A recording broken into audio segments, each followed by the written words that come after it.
Filipe Luís chegou no Flamengo e já mostrou resultado imediato. Ganhou a Copa do Brasil, engatou uma sequência de invencibilidade incrível e principalmente resgatou o estilo de jogar que tanto encanta a torcida rubro-negra. E tudo começa pela saída de bola, que vai ter o Léo Ortiz e o Léo Pereira como grandes protagonistas, que inclusive sinaliza para os laterais avançarem para ocupar o campo de ataque. E aqui cabe um parênteses, né? Como o elenco do Flamengo é profundo, só pela lateral esquerda a gente vê Alexandro, Ayrton Lucas e Matias Vinha. Mas voltando para a saída de bola, quem vai fazer companhia para os zagueiros vão ser os dois volantes. E aqui eu quero que você observe atentamente o comportamento dos dois. Por mais que o Flamengo faça uma saída de bola com 4 jogadores, ele evita ao máximo formar um quadrado, com linhas paralelas. Isso porque quando o time se organiza assim, acaba facilitando demais o trabalho do adversário. Porque pensa comigo, se o adversário pressionar com 2 jogadores, ele consegue que esses jogadores pressionam o portador e também fechem a linha de passe nas costas. Por isso a ideia é que esses jogadores estejam deslocados, não estejam completamente alinhados para gerar mais linhas de passe e mais possibilidades do time progredir, dificultando a marcação. E aqui o que eu quero que você tenha em mente é, quando a gente olha para essa saída de bola do Flamengo, a gente vai ver naturalmente ou um 3+1 com um dos volantes baixando entre os zagueiros, ou um 2+2, mas sempre com esse desalinhamento. E aí o que chama muita atenção é que mesmo com muito pouco tempo de trabalho, o Filipe Luís já consegue colocar repertório no time. Então a gente vai ver em alguns momentos, contra adversários que pressionam mais de cima e tiram mais espaços, o Flamengo fazer uma saída em 2+4, em que vai ter os 2 zagueiros e os volantes e os laterais em posições mais intermediárias, para gerar mais apoios, mais linhas de passe e dar mais segurança para a saída de bola. Agora beleza, superada essa primeira fase de construção, a gente vai ver o Flamengo se postar no campo de ataque no que a gente chama de organização ofensiva. E aí a partir daqui vai ser um pouquinho mais difícil da gente querer colocar números na organização do Flamengo. Isso porque o time prioriza fazer a saída de bola geralmente pelos lados, com os laterais, mas por ali vai aglomerar muitos jogadores em torno da bola, perdendo um pouquinho aquele desenho da formação. E a ideia é principalmente gerar mais possibilidades e oportunidades mesmo no espaço curto, pro drible, pras tabelas, pra trocas de passes e o time conseguir avançar contra o adversário, muitas vezes gerando também uma superioridade numérica por ali. E aí essa saída a gente vai ver ela acontecer muito mais pelo lado esquerdo, até pelo perfil dos jogadores. Quando a gente olha pros laterais, o Alexandro e o Ayrton Lucas têm um perfil mais construtor. Quando a gente olha pros pontas, pro Cebolinha, pro Michael, jogadores que gostam de guardar a posição em cima da linha lateral pra procurar o drible. E aí imaginando que o time aglomera por aquele lado, a gente vai ver um dos volantes gerando apoio, o Gerson, que constrói geralmente pelo outro lado, vindo apoiar pra ajudar nas tabelas e trocas de passe, e o Bruno Henrique, que tem funcionado muito como centroavante, também encostando por lá pra driblar e também pra pisar na área pra concluir. E por isso que é normal a gente ver 4, 5, 6 jogadores todos aglomerados por ali pra gerar essa superioridade e facilitar as dinâmicas mesmo no espaço mais curto.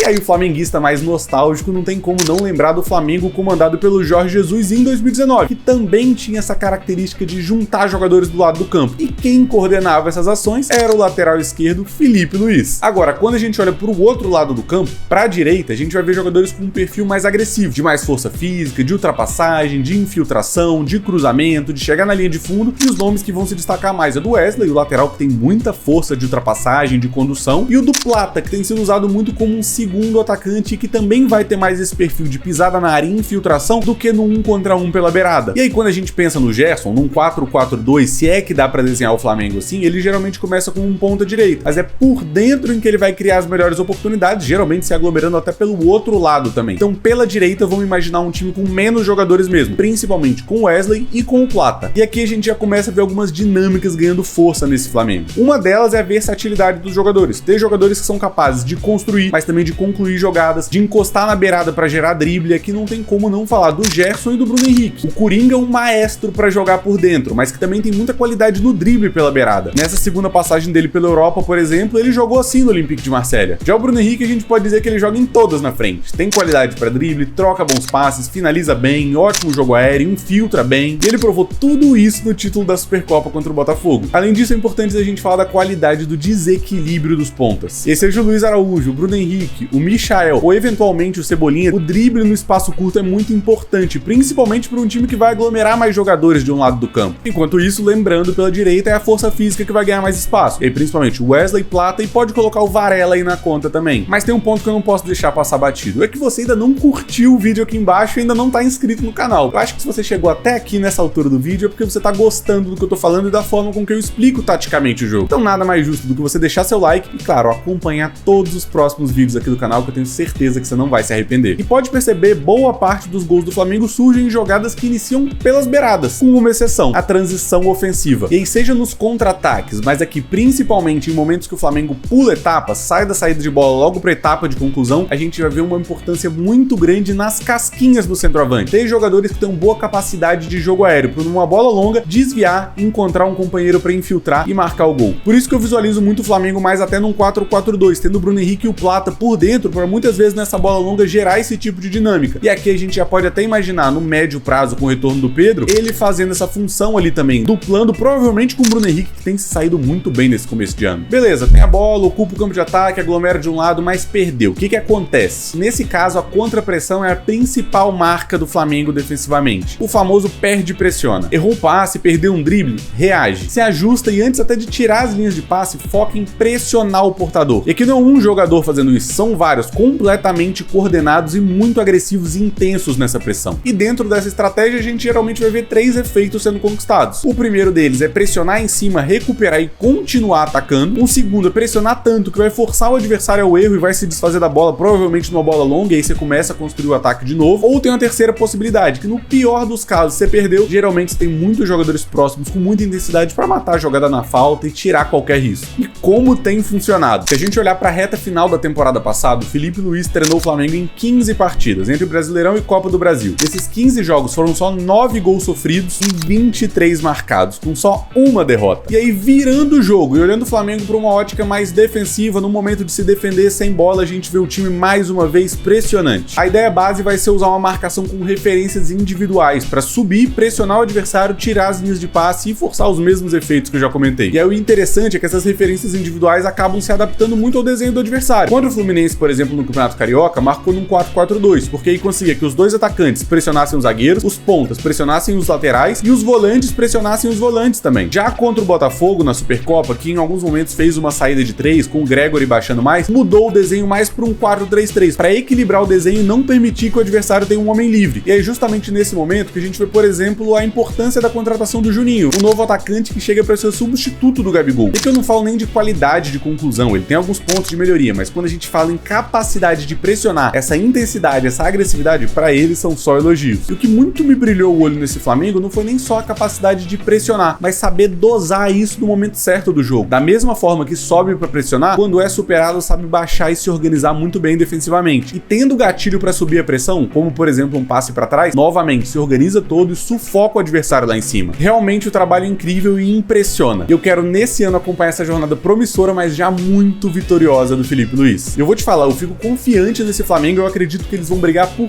tudo nessa temporada. Se você, assim como eu, também tá confiante, eu vou te deixar uma dica. Abre a sua conta na KTO, no QR Code que tá aparecendo aí na tela, ou no link que tá aqui na descrição, e faz a sua fezinha também, apostando no título do Flamengo, quem sabe no Carioca, no Brasileiro, Copa do Brasil ou até da Libertadores. E olha que tem Super Mundial aí também, viu? E claro, lembrando sempre, aposta só para maiores de 18 anos e aposte com responsabilidade.